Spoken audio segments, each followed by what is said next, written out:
ભાવનગરમાંથી સમાચાર મળી આવ્યા છે। ભાવનગર શહેરના અકવાડા જત વિસ્તારમાં મારામારીની એક ગંભીર ઘટના છે તે બની છે।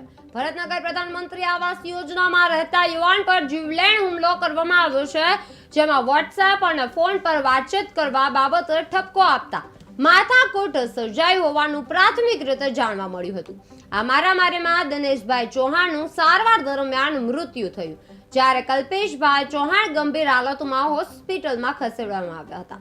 આ બનાવમાં ઘોઘા રોડ પોલીસે 4 લોકો વિરુદ્ધ ગુનો દાખલ કરી કાર્યવાહી છે તે શરૂ કરી છે અને 100 ફરાર થઈ ગયા છે। ભાવનગરમાં વોટ્સએપ મુદ્દે જીવલેણ હુમલો થયો છે। મારામારીમાં દિનેશભાઈ ચૌહાણનું મૃત્યુ થયું છે।